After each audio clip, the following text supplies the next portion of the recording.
Shalom Lifehouse Family, kita kembali berjumpa di acara live cell kita. Mari siapkan catatan saudara, catat poin-poin penting apa yang Tuhan bicara lewat pengajaran yang akan saudara dengarkan.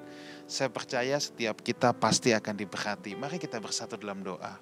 Bapa dalam sorga, kami nantikan apa yang menjadi isi hati Bapa ditumpahkan untuk kami semua. Kami merindukan didikan, ajaran, dan nasihat dari Bapa. Roh Kudus, Engkau Guru kami yang agung, beracaralah di tengah-tengah kami. Dalam nama Tuhan Yesus, kami berdoa. Amin. Saudaraku, kita akan diperlengkapi oleh seorang kokoh, seorang sahabat, Pastor Rubin Ong, yang sudah tidak asing lagi. Buka hati saudara, catat hal-hal yang penting. Tuhan menyertai kita semua. Welcome, Ko. Thank you, Pastor Wigan. Sebuah anugerah buat saya untuk kembali ada di komunal ini, Live Cell, Lifehouse Family. Ya, saya bersyukur pada Tuhan tentunya untuk kepercayaan bisa bersama-sama dengan Bapak Ibu semua lewat online service hari ini. Thank you Pastor Wigan dengan semua diaken yang ada tentunya, para pengurus yang ada. Nah, karena kita sudah memasuki bulan Desember, ya kita akan fokus untuk hari ini berbicara tentang Christmas atau Natal. Nah, saya ingin memberi tema hari ini adalah sebetulnya sebuah hal sederhana. Natal itu adalah intervensi ilahi. Lawatan Tuhan di mana Tuhan mau mengambil kembali tahtanya yang selama ini sudah dicuri oleh keakuan. Nah, tahta Tuhan ada di mana? Ada di our heart, ada di hati kita. Nah, mari Bapak Ibu semua kita buka hati yang sudah menyiapkan catatan. Mari kita belajar bersama-sama. Saya datang tidak merasa menggurui, merasa tahu, merasa pintar, sama sekali enggak. Nah, kalau kita melihat seringkali orang khotbahkan Natal kan biasanya mengambil di Yesaya pasal 9. Seorang anak telah lahir, seorang putra telah diberikan, lambang pemerintahan ada di atas baunya dan sebagainya. Ya, nah nubuatan itu ternyata seringkali menjadi perdebatan buat orang Yahudi. Karena orang Yahudi berkata, itu nubuatan bukan untuk Yesus, tapi untuk Raja Yosia, salah satu raja yang membuat Israel masyhur juga, ya. Tapi ada nubuatan di kitab Mika pasal 5 yang kemudian itu tidak bisa dibantah karena menyebut nama kota di mana Mesias atau raja dilahirkan, yaitu Bethlehem, ya. Sebab Yosia tidak dilahirkan di Bethlehem, ya, Yesus lahir di Bethlehem. Nah, waktu Matius menulis ini, kalau kita lihat di Matius pasal yang kelima, ya Bapak Ibu coba lihat, Matius pasal 2 maksud saya, ayat yang kelima sampai ayat yang keenam. Ini ceritanya adalah raja-raja dari timur, namanya orang-orang Majus. Mereka melakukan perjalanan cukup jauh sampai kemudian ke Yerusalem. Nah, ternyata kalau kita baca baik-baik, ini rombongan ini sebetulnya rombongan agak banyak. Karena tidak hanya 3 raja, tapi ini ada rombongan, ya. Karena menggegerkan Yerusalem sampai istana Herodes itu gempar dengan rombongan ini. Dan mereka kemudian singkat cerita diterima di istana Herodes. Dan kemudian kita tahu ini Herodes Agung. Mereka berkata begini, kami mau ketemu raja yang baru dilahirkan. Istana Herodes kaget karena mendengar ini. Dan kemudian kita tahu Herodes kumpulkan para ahli Taurat dan imam-imam kepala. Dan kemudian ini yang mereka katakan. Ayat yang kelima dari Matius pasal yang kedua. Mereka berkata kepadanya, ya, di Bethlehem di tanah Yudea. Karena demikianlah ada tertulis dalam kitab suci. Dan kau Bethlehem tanah Yehuda. Engkau sekali-kali bukanlah yang terkecil di antara mereka yang memerintah Yehuda. Karena daripada mula akan bangkit seorang pemimpin yang akan mengembalakan umatku Israel. Yang setuju katakan amin. Nah, dari ayat-ayat ini Bapak Ibu, nanti saya akan coba share beberapa hal yang menjadi perenungan kita, ya. Ternyata memang perjalanan orang-orang Majus ini adalah perjalanan yang penuh dengan bayar harga, ya. Nah, saya kalau lihat misalnya gambar di postcard Natal, ya, kartu pos Natal itu biasanya kan ada palungan di mana gembala ada di situ dengan Maria dan Yusuf dan tentunya dengan bayi Yesus. Dan kemudian ada orang yang menggambar juga bahwa orang Majus ada di situ. Nah, itu menurut saya penggambaran yang keliru. Karena orang-orang Majus ini ketemu Yesus bukan lagi di palungan kan. Dia sudah ada di rumah. Diperkirakan kira-kira usia Yesus itu sudah 2 tahun, bukan bayi lagi. Ya, tapi orang-orang Majus ini tidak hanya melihat seorang anak, tapi dia melihat Mesias. Ya, karena dia melihat ada tanda ilahi dari langit yang menuntun mereka. Nah, yang luar biasa menyedihkan begini Bapak Ibu semua. Imam-imam kepala ahli-ahli Taurat yang jaraknya ya Yerusalem ke Bethlehem itu kan gak jauh. Kalau Bapak Ibu pernah ke Israel ya kalau naik bus kira-kira mungkin 30 menit lah sudah nyampe kalau gak macet ya. Jadi gak terlalu jauh. Sementara orang-orang Majus ini jalannya jauh berhari-hari. Mungkin bisa memakan waktu puluhan hari untuk sampai ke Israel, bayangkan. Mereka bayar harga sementara yang dekat ini nggak mengalami intervensi ilahi karena hatinya membatu. Ya, hatinya nggak sungguh-sungguh sama Tuhan. Roh agamawi yang merasa diri paling hebat, paling benar ya. Makanya kalau kekristenan sudah begini ya kita susah mengalami intervensi ilahi. Ya, kalau nggak ada intervensi ilahi ya nggak ada lawatan. Apa sih lawatan itu? Saya tidak mendefinisikan lawatan hanya sekedar orang jatuh, tertawa, ya terserah itu manifestasi. Ya, lawatan bukan hanya sekedar menangis. Ya, lawatan itu begini, Tuhan yang begitu besar menerobosi kita yang kecil. Jadi ada aliran besar yang menerobosi kita yang kecil, sehingga kita itu bisa jadi besar karena Tuhan. Kalau ngomong besar di sini bukan hanya sekedar soal duit, soal kedudukan, tapi karakter yang besar, hati yang besar, pengorbanan yang besar. Kalau orang punya ini pastilah nggak mungkin tidak diberkati. Yang setuju katakan amin. Ya. Nah yang luar biasa lagi begini, imam-imam ahli-ahli Taurat ini tahu tentang konsep tentang Mesias, tapi mereka sendiri tidak percaya. Ya mereka tahu, oh di Bethlehem akan muncul Mesias, akan lahir Mesias. Bahkan kalau kita lihat yang memprihatinkan lagi Herodes. Ya jelas Herodes Agung ini memang seorang psikopat sih. Dia kalau kita telusuri keturunan dari siapa sebetulnya. Herodes Agung ini adalah keturunan dari bangsa Edom. Nah kalau kita lihat Edom itu adalah Esau sebetulnya, merah kan. Jadi ini sebetulnya pertempuran rivalitas dulu antara rohnya Esau dengan Yakub masih terjadi. Ya kalau Yesus kan memang secara manusia keturunannya dari Yehuda. Which is Yehuda itu adalah anaknya Lea, istrinya Yakub yang mengalami titik balik di Kejadian pasal 29. Waktu dia merasa bersyukur, makanya dia lahirkan Yehuda. Dari Yehuda kemudian dari Tamar lahir Peres dan keturunan berikutnya sampai melahirkan Yesus. Bapak Ibu bisa lihat di pasal pertama dari silsilah Yesus. Nah, saya tidak akan membahas itu secara detail, karena Bapak Ibu bisa belajar. Apalagi Pastor Wigan saya yakin mengajar kita soal hal ini. Tapi yang luar biasa begini, kalau kita melihat di ayat yang ke-9 dan ayat 12. Orang-orang Majus ini mengalami intervensi ilahi. Orang yang berani bayar harga mengalami intervensi ilahi. Tandanya apa? Mereka kemudian mendapatkan tuntunan ilahi. Katakan tuntunan ilahi, ada bintang yang menuntun. Saya yakin kita sebentar lagi akan crossover meninggalkan 2020. Orang berkata ya 2020 ini kalau bisa skip saja ya. Angkanya bagus tapi beberapa orang mengalami pengalaman tidak bagus di 2020 ini. Bayangkan sampai saya bercanda. Dari preman sampai pendeta goncang semua loh di 2020 ini. Ya orang sampai berkata skip saja. Enggak lah, kita tetap bersyukur. Karena justru ini masa terbaik untuk kita bertumbuh. Waktu kita ditarik kembali untuk retreat. Pertanyaan saya, Bapak Ibu bertumbuh enggak selama kita ada di rumah, ada di keluarga? Apakah kasih kita bertumbuh? Kalau kita enggak, kita bagaimana bisa mempersiapkan masuk ke 2021? Ya saya yakin di 2021 ini ada tuntunan ilahi. Yang setuju katakan amin. Tapi tidak hanya itu, orang-orang Majus ini juga menemukan jalan lain.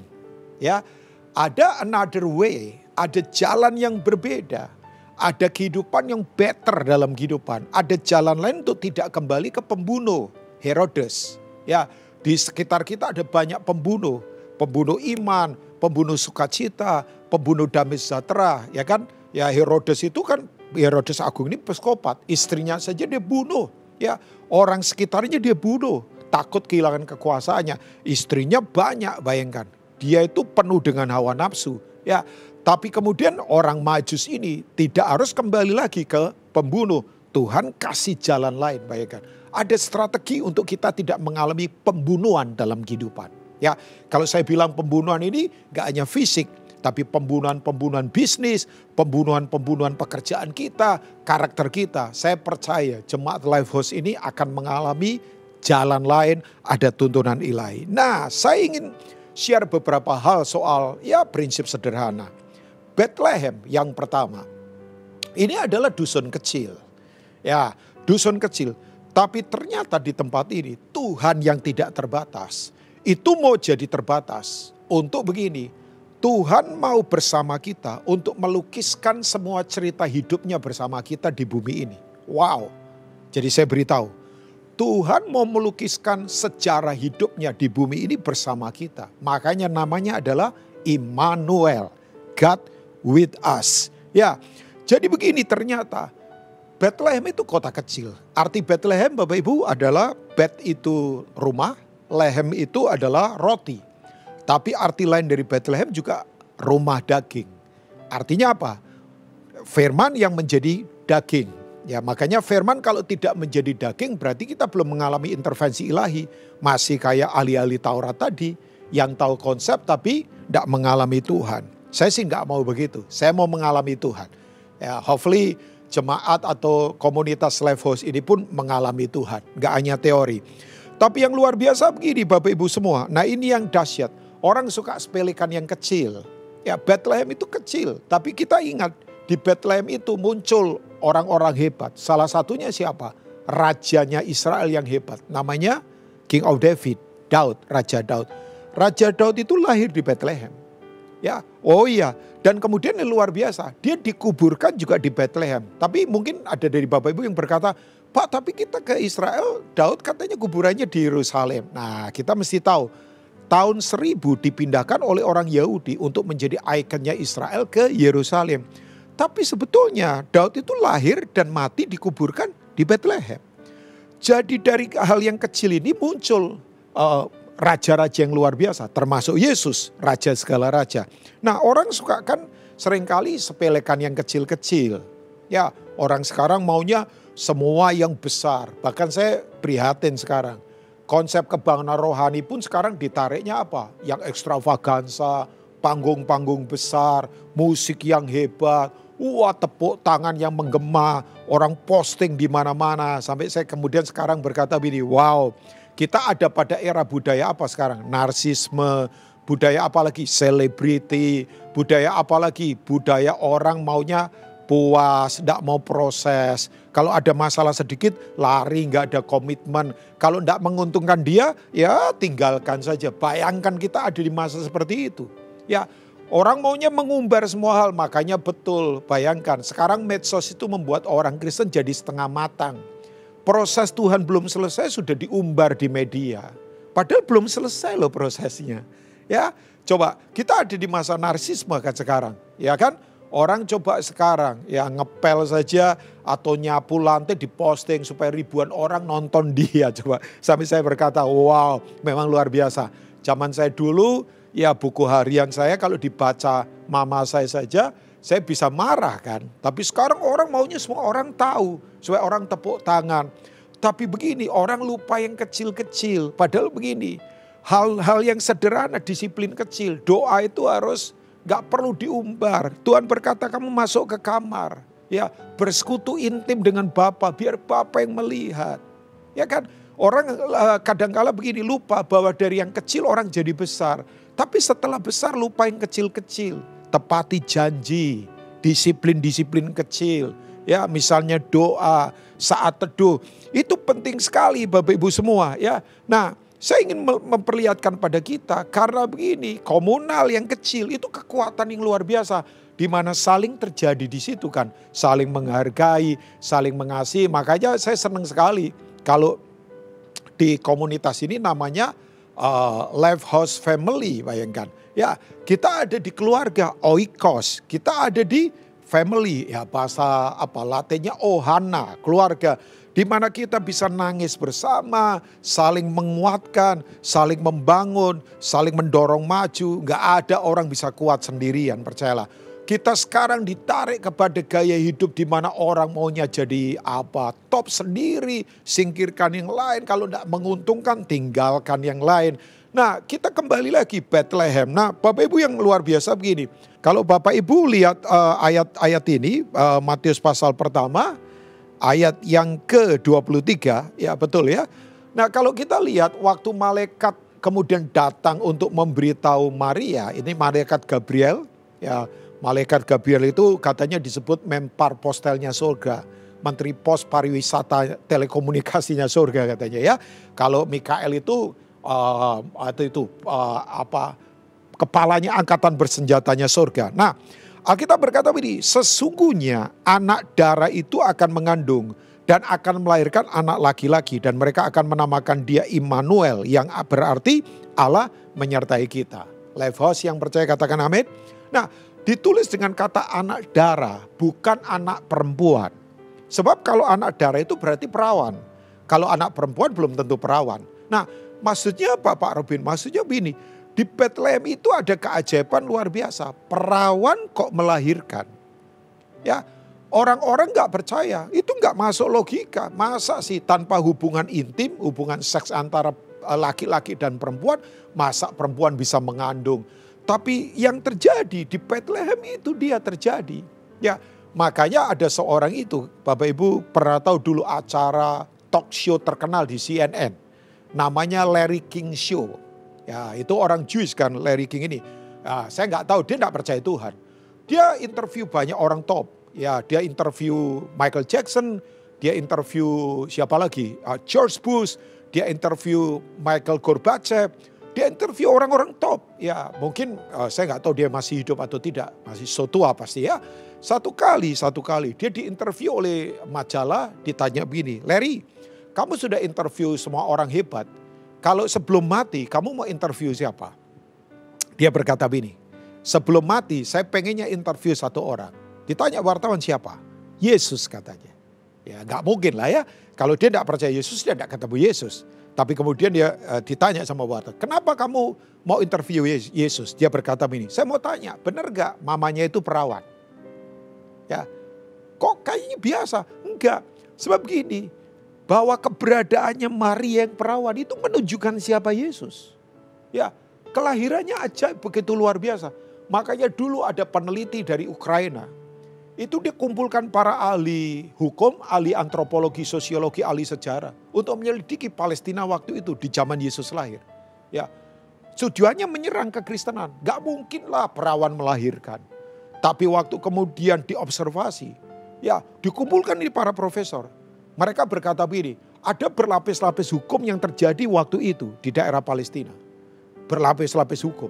Nah, hukum Palestina, hukum Yahudi, hukum adat istiadat. Maksudnya begini, ternyata di hukum-hukum itu mengatakan begini, perawan kalau melahirkan tanpa ada suami, itu harus dilempar batu sampai mati.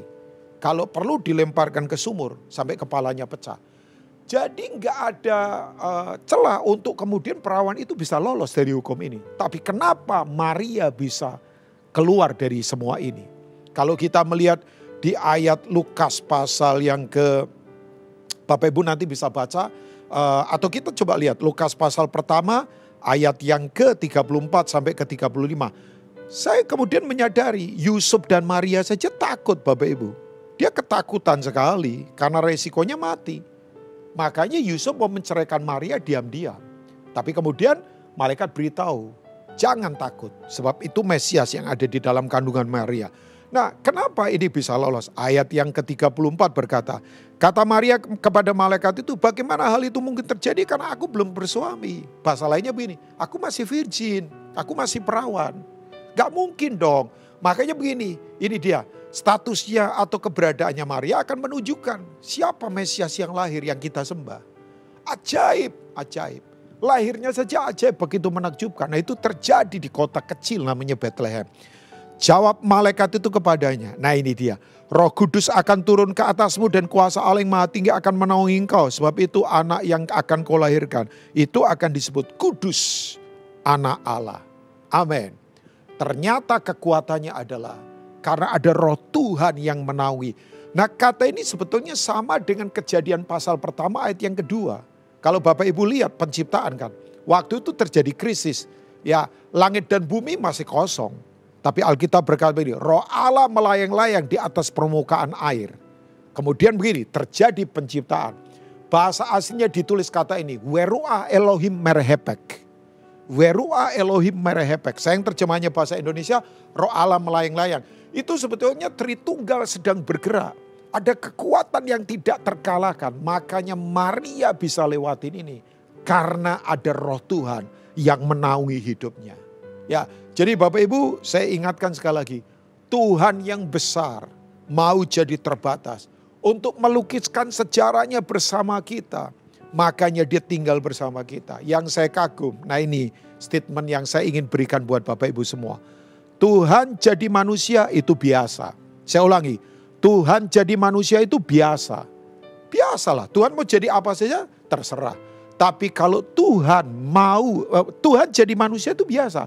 Tapi kalau Tuhan itu mau jadi manusia, Tuhan mampu jadi manusia maksud saya, itu biasa. Tapi kalau Tuhan mau jadi manusia, nah itu luar biasa. Makanya yang saya kagum, Tuhan yang begitu hebat, datang dalam bentuk apa? Dia datang dalam bentuk fetus, kemudian jadi ovum di kandungan seorang wanita, kemudian jadi bayi yang dilahirkan kemudian kan, kemudian jadi anak. Dia tidak datang dengan cara mengancam, dia tidak datang dengan arogan, dia datang dengan kesederhanaan. Dia tidak mengancam, makanya dia terima siapapun. Hari ini yang berkata begini, Pak, aku tidak berarti. Saudara berarti. Tuhan mau melukiskan sejarahnya di bumi ini bersama saudara. Jangan ada yang merasa nggak berguna. Ya, saya dorong Lifehouse Family. Yuk, kita semua berarti di hadapan Tuhan. Yang kedua, ya, kenapa Natal itu adalah intervensi ilahi? Sebab yang kedua adalah ini dia. Tuhan bisa bertindak melebihi apapun. Tidak bisa dibatasi oleh tempat, suku, bangsa, dan kelemahan kita. Ya, jadi begini Bapak Ibu, Tuhan bisa bertindak apapun. Melebihi semua kelemahan kita, bangsa atau suku, atau apa saja. Tuhan bisa melakukan apa saja.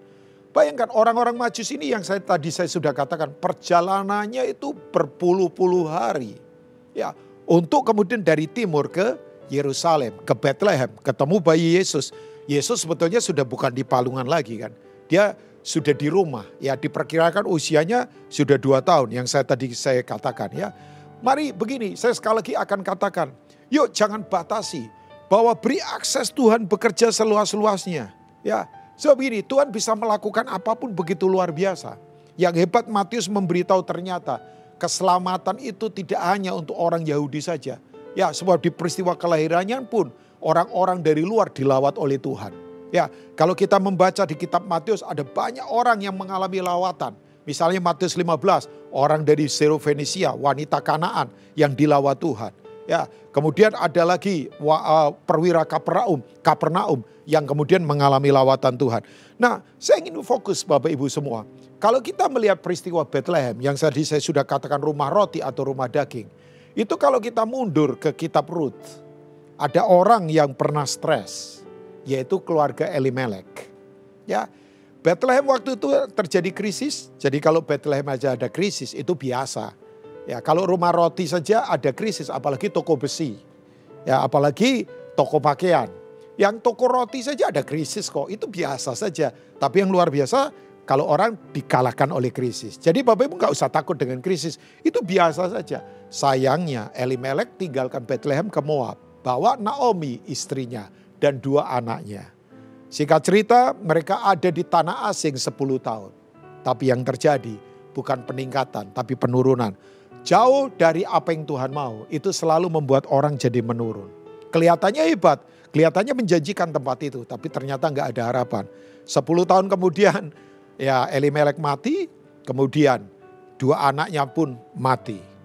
Jadi Naomi kemudian dia berkata, jangan sebut aku Naomi lagi. Tapi sebut aku Mara, pahit hidupku. Tapi yang luar biasa Naomi punya 2 menantu, 1 Orpa dan 1 lagi Ruth. Orang Moab dua-duanya. Waktu Naomi kemudian mendengar ada harapan di Bethlehem. Bethlehem ada berkat. Bethlehem ada panen. Makanya saya ingatkan buat kita, yuk kembali lagi ke tujuan semula. Kembali lagi kepada pusat daripada apa yang Tuhan mau. Ya, saya tidak ngomong soal tempat fisik ya. Saudara tidak perlu ke Bethlehem secara fisik.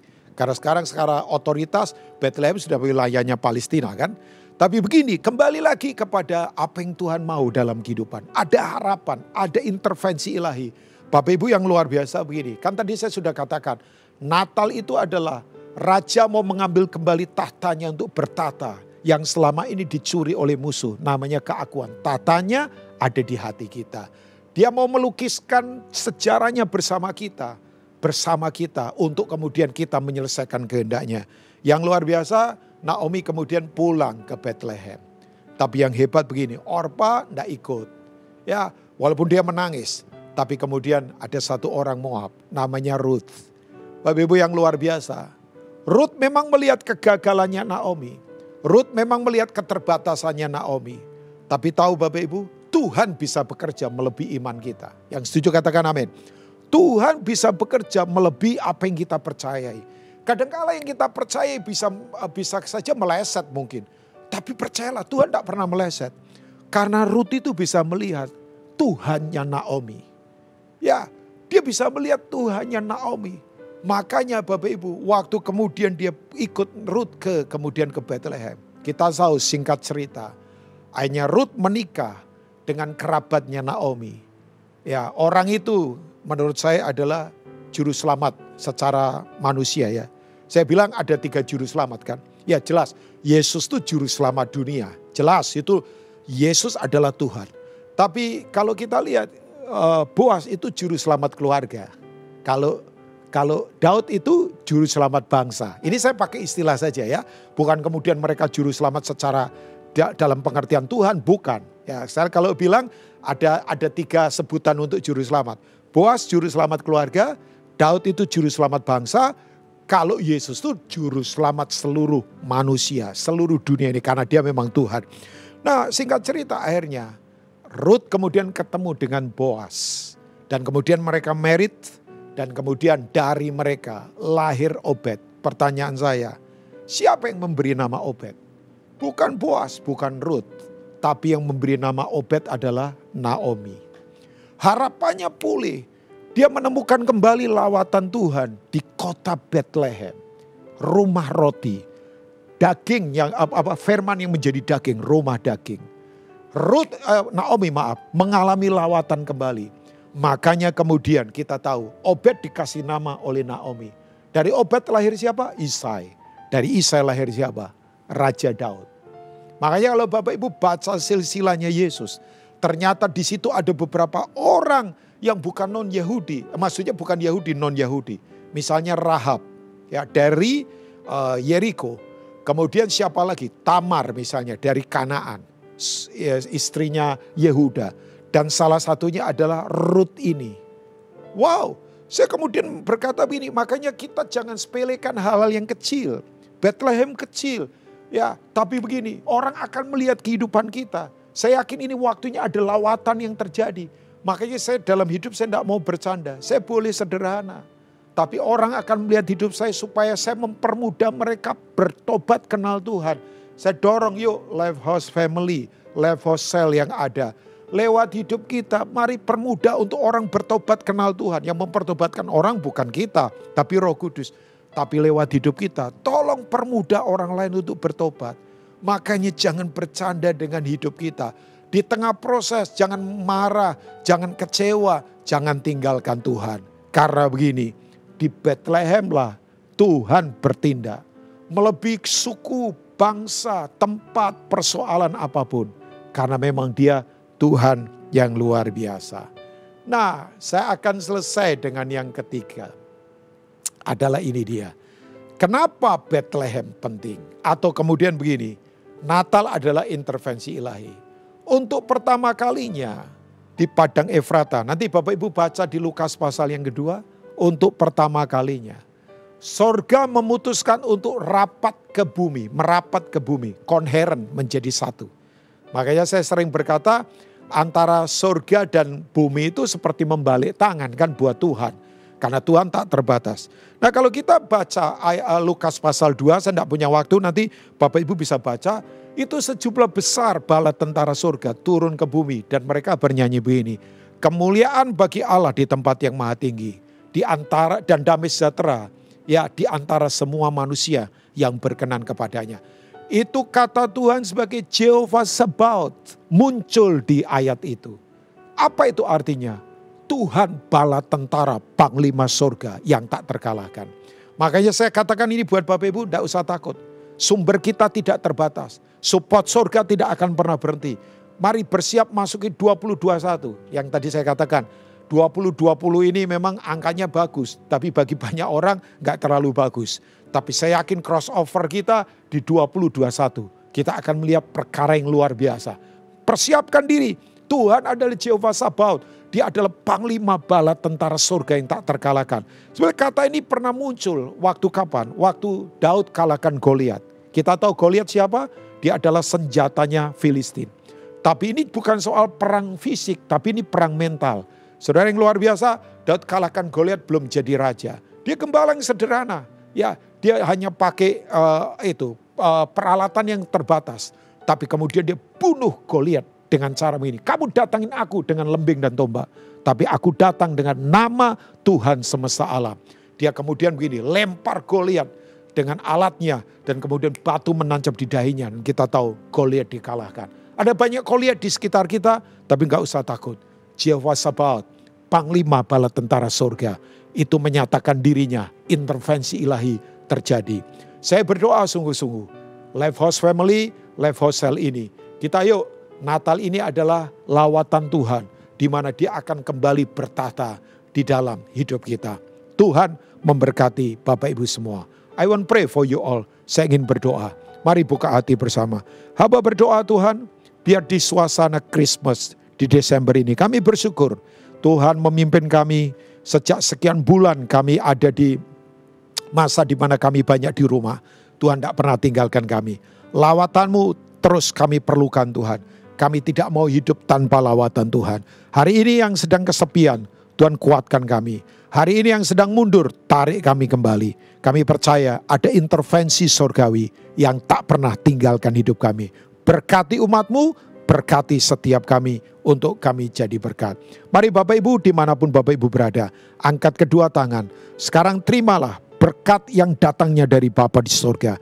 Kasih setia yang tak terbatas dari Tuhan Yesus Kristus dan persekutuan Roh Kudus menyertai kita. Mari kita masuki 2021 dengan kemenangan yang datangnya dari Tuhan. Dalam nama Tuhan Yesus, haleluya, amin. Tuhan memberkati.